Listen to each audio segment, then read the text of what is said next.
भंडार लगा हुआ था और वहाँ एक खड़ा हुआ बैल आंसू बहा रहा था। उसकी आंसू भरी नजरें सोने के पौधे पर टिकी हुई थीं। उस पौधे पर हीरे के बड़े बड़े बीज लटक रहे थे। जाओ, सच्चे मनुष्य को जब तुम यहाँ पर लेकर आओगे और वो सच्चा मनुष्य परीक्षा से गुजरेगा, तभी सब कुछ ठीक होगा। जादुई पौधे की बात सुनकर बैल की आंखें भर आईं। वो खंडहर से बाहर चला गया और जंगल की गहराइयों में खो गया। इस घटना के कुछ समय बाद केशव नगर के सुंदर घने जंगलों के बीच बिलासपुर गांव बसा हुआ था। वहाँ राम और बलराम नाम के दो भाई रहते थे। बलराम भैया, बलराम भैया, बलराम भैया, आपके पिताजी की तबीयत अचानक से बिगड़ गई है। जल्दी घर चलिए, चलिए। अरे ये क्या कह रहे हो तुम? चलो। बलराम अपने छोटे भाई राम के साथ दौड़ता हुआ घर जा पहुंचा। वहां उनके बूढ़े पिताजी चारपाई पर बैठे थे और पास ही वैद्य बैठे हुए थे। हाँ बलराम, तुम्हारे पिताजी के शरीर के अंदर बीमारी ने पूरी तरह से घर कर लिया है, जिसका कोई इलाज नहीं है। चलो भाई, राम राम। इतना कहकर वैद्य वहां से चला गया। देखो बलराम, मेरा अंतिम समय आ गया है। अब मैं ज्यादा दिन तक इस संसार में नहीं रह पाऊंगा। देखो बलराम, मुझे तुम पर भरोसा है। तुम ईमानदारी से सारी संपत्ति को आधा आधा हिस्सा अपने छोटे भाई से बातचीत करके बांट ले। इतना कहकर बलराम के बूढ़े पिता ने दम तोड़ दिया। कुछ देर बाद वो दोनों अपने पिता का अंतिम संस्कार कर घर लौट आए। कुछ समय बीत गया। एक दिन बलराम की पत्नी राधा, जो कि बहुत चतुर और तेज थी, बलराम से बोली, पिताजी को गए काफी समय हो गया है। मुझे लगता है कि अब तुम दोनों भाइयों को संपत्ति का बंटवारा कर देना चाहिए। बाहर से देखने पर बलराम बहुत अच्छा इंसान लगता था, लेकिन अंदर से उसमें भी चतुराई, लालच और मक्कारी कूट कूट कर भरी थी। कहे तो तुम सही रही हो। मैं तो हमेशा सही कहती हूँ। मेरी बात मानो। हमारा जो खेत है वो आधा बंजर है और आधा हरा भरा। हरा भरा खेत अपने हिस्से में रखना और बंजर खेत अपने छोटे भाई को दे देना। और हाँ, जिस घर में हम रहते हैं उसके अलावा एक दूसरा घर भी है जिसकी हालत बहुत खराब है। वो तुम अपने छोटे भाई को दे देना। अच्छा, और अगर राम ने कुछ सवाल किया तो मैं क्या जवाब दूंगा? क्या जवाब दोगे? बोल देना कि वो छोटा है और तुम बड़े हो। उसने खेत में काम करना केवल 2 साल पहले शुरू किया है, जबकि तुम बचपन से बैल की तरह अपने पिता के साथ खेत में जुत रहे हो। बिल्कुल सही कह रही हो तुम। ठीक है, अब से मैं ऐसा ही करूंगा। अगले दिन बलराम अपनी पत्नी राधा के साथ राम के आंगन में जा पहुंचा। हाँ, तो देखो छोटे भाई, पिताजी तो अब रहे नहीं, इसीलिए अब हम दोनों को संपत्ति का बंटवारा कर लेना चाहिए। लेकिन भैया, मैं तो आपके साथ ही रहना चाहता हूँ। अरे अरे छोटे, ये सब बातें कुछ समय के लिए अच्छी लगती हैं। देखो, हमें अभी से अपने भविष्य के बारे में सोचना चाहिए, है ना? हाँ, ठीक है भैया, जैसी आपकी मर्जी, बताइए।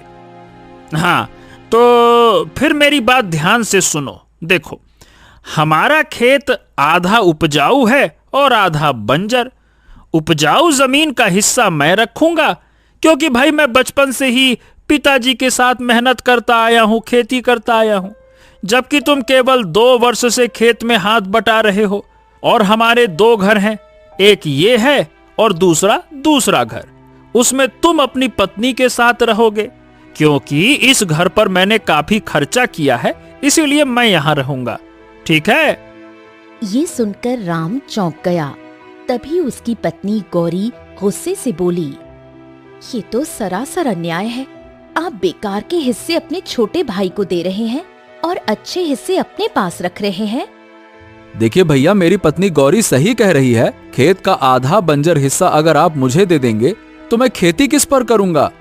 अब देखो, वो सब मुझे नहीं पता भैया, लेकिन बंटवारा तो वैसे ही होगा।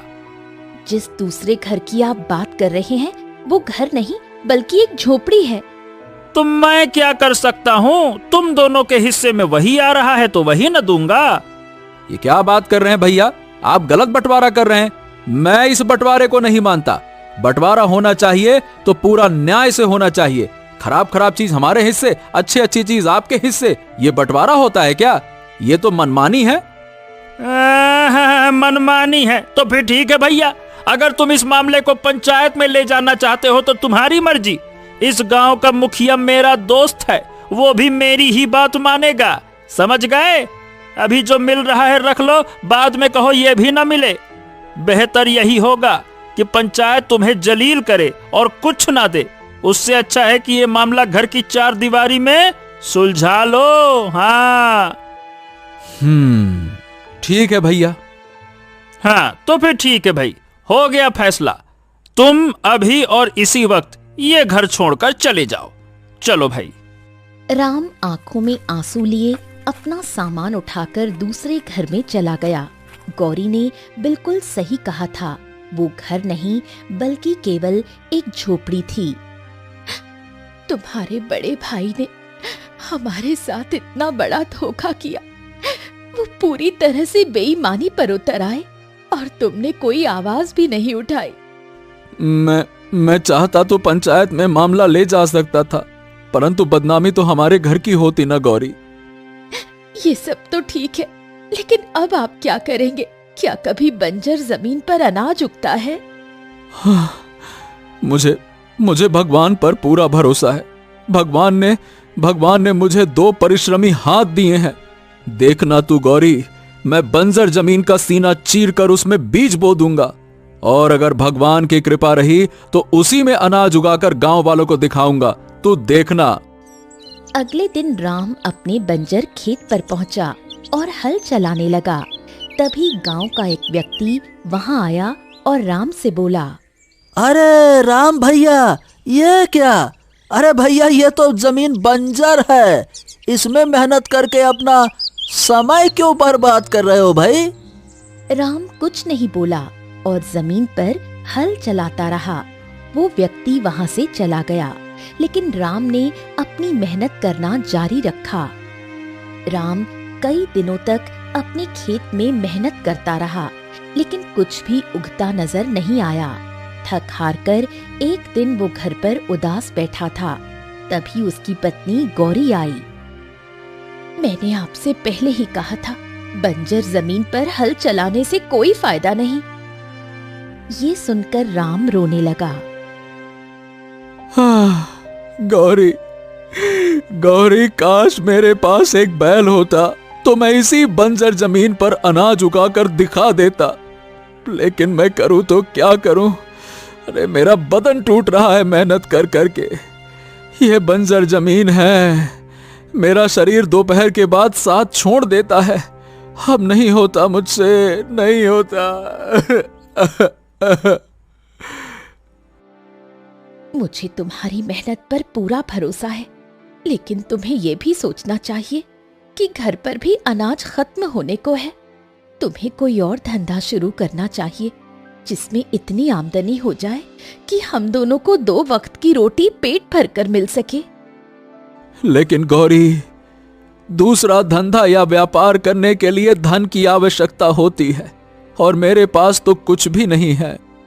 निराश मत हो, तुम साहूकार के पास जाओ। हमारे गांव का साहूकार बहुत अच्छा है। वो लोगों को कर्ज देता है और ब्याज भी बहुत कम लेता है और ज्यादा सख्ती से वसूली भी नहीं करता। अगले दिन राम साहूकार की हवेली पहुंचा और उसे सारी घटना बताते हुए बोला, राम राम साहूकार जी। साहूकार जी, बस इतना कर्ज दे दीजिए कि मैं कोई छोटा मोटा व्यापार शुरू कर सकूं, और जैसे ही मुनाफा होगा सबसे पहले मैं आपका कर्जा ब्याज सहित लौटा दूंगा। बस थोड़ा सा दे दीजिए। साहूकार ने उसे 10 मुद्राएं दे दी। भगवान का नाम लेकर कोई छोटा मोटा काम शुरू कर दो। हाँ, मैं कल हरियापुर गांव जाऊंगा गौरी। मैंने सुना है कि वहां खिलौने बड़े सस्ते दामों में मिलते हैं। अब क्या है, इन 10 मुद्राओं से कुछ खिलौने खरीदूंगा और दूसरे गांव में ले जाकर बेचूंगा। देखना, कुछ ना कुछ बढ़िया आमदनी हो ही जाएगी। अगले दिन राम हरियापुर गांव जा पहुंचा और बाजार में घूमने लगा। तभी उसकी नजर एक बैल पर पड़ी। एक व्यक्ति उसे बुरी तरह पीट रहा था। बैल की आंखों से आंसू लगातार बह रहे थे। अरे ओ भैया, ए भैया, ए भैया, ए भैया, काहे इतनी बेदर्दी से इस बैल को पीट रहे हो? क्या हो गया? अरे क्यों पीट रहा हूँ, तुझे पता भी है? मैंने इस बैल को जंगल से किसी आदमी से अच्छे दामों पर खरीदा था। सोचा था कि ये खेत में काम करेगा, लेकिन जब भी काम करने की बारी आती है तो बस ये अपनी जगह से हिलता तक नहीं, ऊपर से सारा चारा भी खा जाता है। अरे इसे खरीद कर तो मुझे सिर्फ नुकसान हुआ है, नुकसान। अरे तेरी तो, इसीलिए मैं इस पर अपना गुस्सा उतार रहा हूँ। ओहो, ए भैया, रुको। अगर ऐसी बात है तो ये बैल हमको दे दो। अरे मुफ्त में बैल भी दे दूं और नुकसान? अरे मैंने इसे मुफ्त में नहीं खरीदा है। अगर तुझे इतना ही अच्छा लग रहा है तो ला, मुझे 10 मुद्राएं दे दे, ला। राम गहरी सोच में डूब गया। उसने बैल की ओर देखा। बैल की आंखों में मानो आशा झलक रही थी। कुछ देर सोचने के बाद राम ने 10 मुद्राएं उस व्यक्ति को दे दी। इतना कहकर वो व्यक्ति वहां से चला गया। राम बैल को लेकर घर आया और सारी घटना गौरी को बताने लगा। हे भगवान, मैंने तुमसे बड़ा मूर्ख इंसान नहीं देखा। अरे 10 मुद्राएं तुमने इस निकम्मे बैल को खरीदने में व्यर्थ कर दी। एक बैल से भला हमें क्या फायदा होगा, जबकि उसके मालिक ने ही बता दिया था कि ये काम नहीं करता। अरे गौरी, वो इसको बुरी तरह से पीट रहा था। बेचारे की आंखों से आंसू बह रहे थे।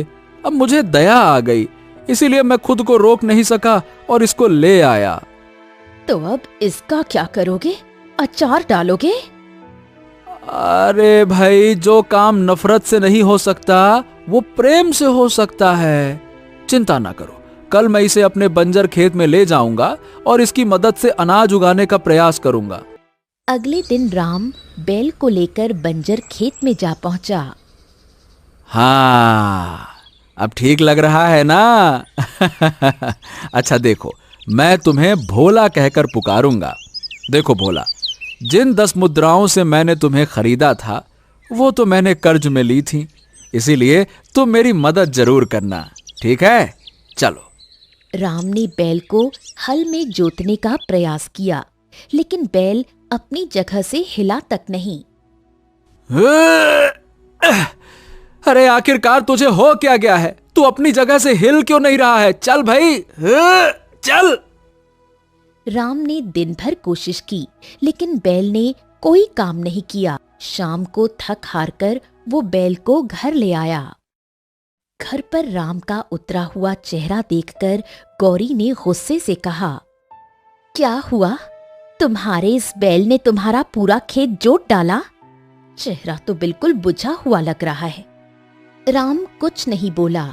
उसकी आंखों से आंसू निकल आए। अगले दिन भी राम बैल को खेत में ले गया, लेकिन बैल अपनी जगह से हिला ही नहीं। शाम को मायूस होकर राम घर लौट आया। गौरी की आंखों में आंसू थे। आज सुबह से मैं भूखी हूँ। घर का अनाज खत्म हो गया है। अब बताओ क्या करूं?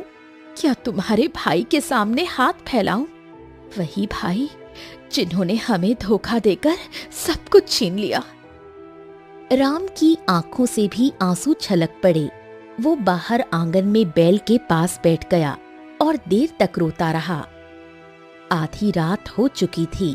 अचानक बैल ने राम की ओर देखकर बोला, मुझे तुम्हारी हालत पर बहुत तरस आ रहा है राम। मैं तुम्हारी मदद करना चाहता हूँ। राम ये सुनकर चौंक गया। अरे हे भगवान, ये मैं क्या देख रहा हूँ?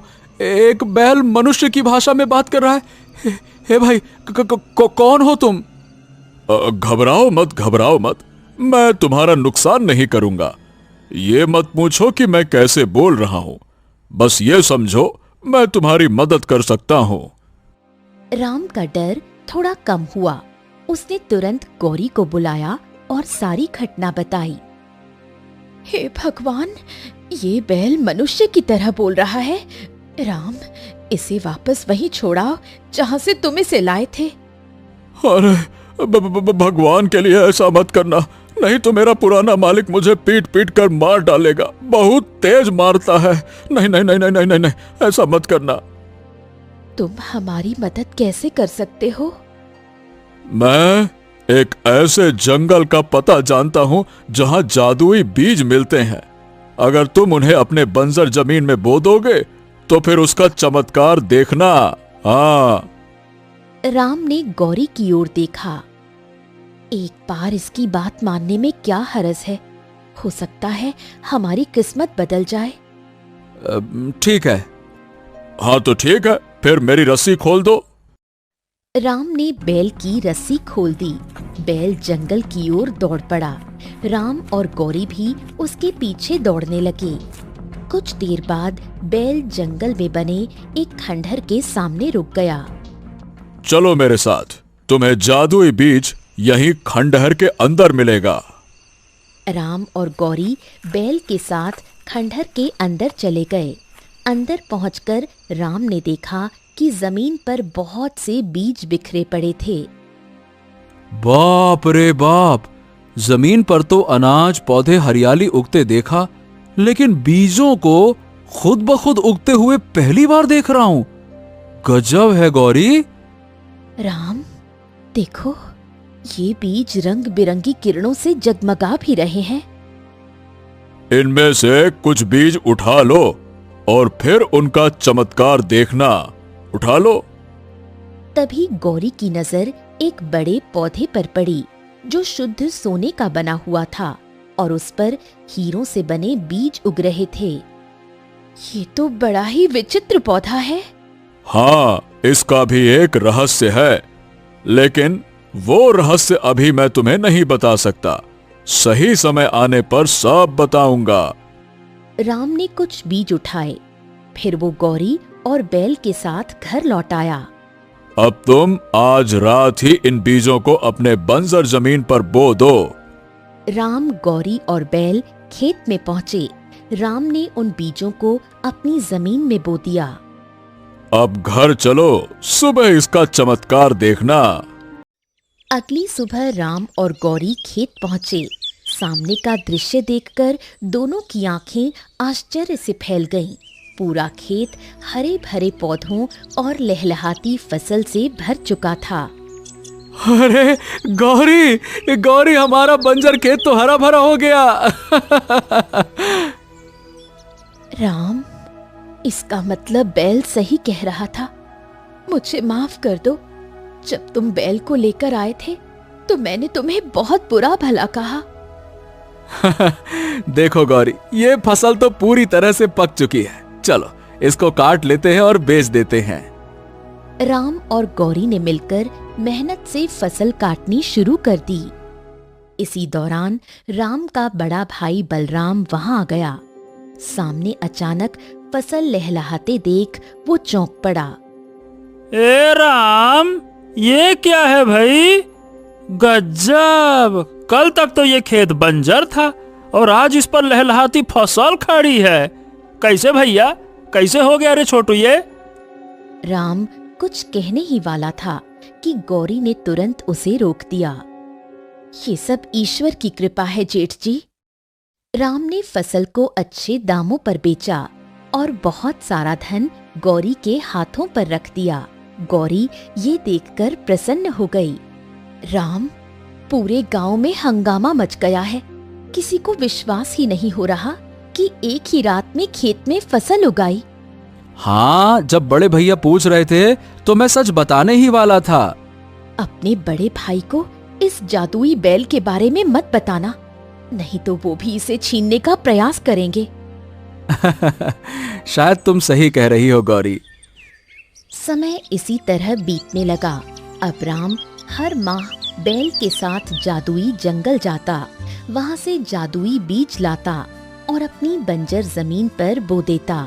अगले ही दिन उसके खेत में लहलहाती फसल खड़ी हो जाती। देखते ही देखते राम के दिन बदल गए और वो धनवान हो गया। यही बात उसके बड़े भाई बलराम को बिल्कुल पसंद नहीं आई। अरे मेरी तो समझ में नहीं आ रहा कि आखिरकार ये हो क्या रहा है। बंजर जमीन पर राम कैसे एक ही रात में अनाज उगा सकता है? ये क्या चक्कर है भाई? मुझे लगता है तुम्हारे छोटे भाई के हाथ कोई जादुई शक्ति लग गई है। तुम्हें उस पर नजर रखनी चाहिए। अगर उसके पास सच में कोई चमत्कारिक वस्तु है तो वो हमारे पास होनी चाहिए। एक दिन अचानक गौरी की तबीयत बुरी तरह खराब हो गई। राम उसे लेकर एक वैद्य के पास गया। तुम्हारी पत्नी राम बहुत गंभीर बीमारी से जूझ रही है। देखो, माफ करना लेकिन इसका इलाज इस संसार में नहीं है। अब समझ के चलो कि बस वो कुछ ही दिनों की मेहमान है। क्या ऐसी बातें मत करिए वैद्य जी, ऐसा मत कहिए। शांत हो जाओ, शांत हो जाओ। मेरे हाथ में कुछ नहीं है। तुम अपनी पत्नी को घर ले जाओ, है ना? हाँ। राम टूटा हुआ मन लिए गौरी को वापस घर ले आया और बाहर बैठकर फूट फूट कर रोने लगा। तभी बैल वहां आ गया। क्यों रो रहे हो राम? राम ने सारी घटना बैल को बता दी। ओ, लगता है कि परीक्षा का समय आ गया है। कैसी परीक्षा? कुछ देर बाद पता चल जाएगा। अपनी पत्नी को साथ लेकर मेरे साथ जंगल चलो। हाँ, जंगल? लेकिन वहां तो जादुई बीज हैं। हाँ, उन जादुई बीजों में से एक बीज ऐसा भी है जिसे यदि किसी रोगी को खिलाया जाए तो वो पूरी तरह से स्वस्थ हो जाता है। क्या तुम सच कह रहे हो? हाँ, मैं सच कह रहा हूँ। चलो मेरे साथ।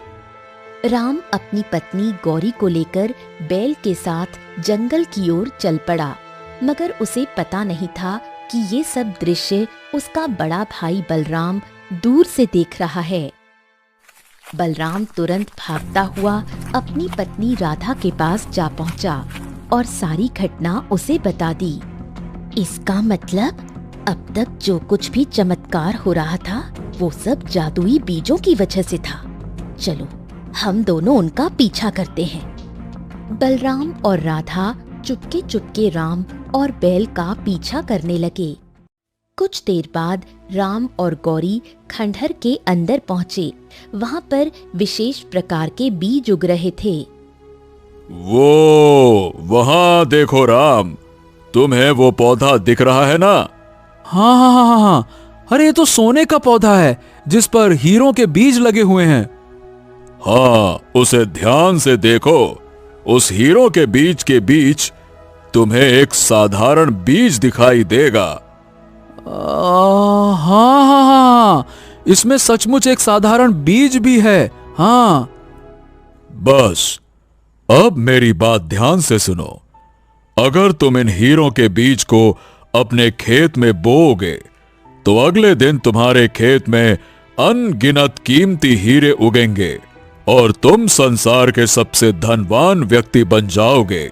लेकिन अगर तुम इसके विपरीत उस साधारण बीज को चुनते हो और अपनी पत्नी को खिला देते हो तो वो रोग मुक्त हो जाएगी, पर उसके बाद तुम इन हीरों के बीजों का इस्तेमाल नहीं कर पाओगे।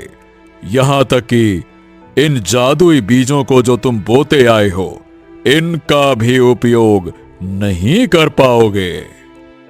राम ये सुनकर चौंक गया और गहरी सोच में डूब गया। हाँ, जब मेरी पत्नी ही नहीं रहेगी तो ढेर सारा धन, अनाज, वैभव, दौलत, ये सब मेरे किस काम का? मैं क्या करूंगा? नहीं, मैं अपनी पत्नी को स्वस्थ देखना चाहता हूं, बस। याद रखना राम, जैसे ही तुम ये बीज अपनी पत्नी को खिलाओगे, यहां जितने भी जादुई बीज हैं, ये सोने का पौधा सब गायब हो जाएंगे और पूरा खंडहर साधारण हो जाएगा। राम साधारण बीज की ओर बढ़ा ही था कि तभी बलराम और राधा हाथों में तलवार लिए वहां आ पहुंचे। अरे राम, मैं तेरे और बैल की सारी बातचीत सुन चुका हूँ। उस जादुई बीज को फेंक दे, चुपचाप फेंक, चल फेंक। अगर तूने इस गौरी को खिला दिया तो सारे जादुई बीज हमेशा के लिए गायब हो जाएंगे और ये मैं किसी भी कीमत पर बर्दाश्त नहीं कर सकता। अरे फेंक रे जल्दी से, नहीं तो फेंक। मुझे सारे के सारे जादुई बीज चाहिए। भैया भैया, मेरी पत्नी कुछ दिनों की मेहमान है। क्या आप चाहते हैं कि वो मुझे छोड़कर चली जाए? बताइए भला। मुझे क्या मतलब तेरी पत्नी से? मुझे धन चाहिए, धन, इंसान नहीं। अगर तूने एक कदम भी आगे बढ़ाया ना, मैं तेरी गर्दन उड़ा दूंगा तलवार से। चल हट पीछे। भैया भैया, क्या आप धन के लिए मुझको भी मार देंगे क्या भैया? बताइए, मार देंगे क्या? हाँ, मैं तुझे भी मार दूंगा। इतना बोलकर बलराम राधा से बोला। रे चलो राधा, इससे पहले कि ये मूर्ख कोई मूर्खतापूर्ण काम करे, हम सोने के पौधे के सारे बीज उखाड़ लेते हैं। कल सुबह हमारे खेत में हीरे ही हीरे नजर आएंगे और हम इस संसार के सबसे धनी व्यक्ति बन जाएंगे। चलो चलो चलो। इतना कहकर बलराम और राधा सोने के पौधे की ओर बढ़ते हैं। जैसे ही दोनों पौधों को स्पर्श करते हैं, अचानक एक जबरदस्त धमाका होता है और उनके शरीर जलने लगते हैं। अरे ये क्या हो रहा है? मेरे भैया और भाभी जल रहे हैं, इन्हें कैसे बचाऊं? अरे इन्हें बचाओ, कोई तो बचाओ इन्हें। तभी वहाँ एक साथी प्रकट होते हैं। ये संभव नहीं है राम। इन जादुई पौधे ने इन दोनों का अंजाम यही चुना है। इन्होंने लालच और बुरी नियत से इस पौधे को स्पर्श किया और इनका अंत यही होना था। कुछ देर में बलराम और राधा जलकर राख हो जाते हैं। राम की आंखों से आंसू बहने लगते हैं। राम ने कांपते हुए बीज अपनी पत्नी को खिला दिया। बीज खाते ही गौरी उठ बैठी। मुझे अब बिल्कुल ठीक महसूस हो रहा है। अचानक एक और धमाका होता है और बैल एक सुंदर राजकुमार में बदल जाता है। राम हैरान रह जाता है। ये क्या? आखिर ये सब क्या हो रहा है? कुछ समय पहले मैंने तपस्या करके बड़ी मुश्किल से इन जादुई बीजों को इस जंगल में उगाया था। मेरा उद्देश्य था कि इन बीजों के जरिए मानवता की भलाई की जा सके, सूखाग्रस्त इलाकों की मदद हो सके। लेकिन इसी रहस्य का पता राज्य के राजकुमार आदित्य को चल गया। वो एक लालची और घमंडी राजकुमार था। मैंने उसे चेतावनी दी थी कि इन बीजों को लालच से मत छूना, लेकिन वो नहीं माना। उसने सीधे सोने के पौधों को हाथ लगा दिया जिस पर हीरे के बीज लटक रहे थे, और तुरंत वो एक बैल में परिवर्तित हो गया। उस दिन जादुई पौधे ने उसे श्राप दिया कि तुम बैल के रूप में रहोगे, लेकिन चाहकर भी बैल जैसा काम नहीं कर पाओगे। तुम्हारे मालिक तुम्हें बेचेंगे। जब कोई सच्चे मन वाला लालच रहित मनुष्य तुम्हें खरीदेगा और तुम्हारा रहस्य जानेगा, और फिर भी अगर वो धन की बजाय अपने परिवार को चुनेगा, तभी तुम श्राप से मुक्त हो पाओगे। हाँ, और राम, तुम्हारी वजह से आज मैं इस श्राप से मुक्त हो पाया हूं। राम की आंखें भर आती हैं। साधु राम के पास आते हैं। तुम्हारे भाई और भाभी ने लालच से उस पौधे को छुआ, इसीलिए उन्हें उसकी सजा मिली। अब ये बीज तुम्हारे हैं राम, जितने चाहे उतने ले जाओ।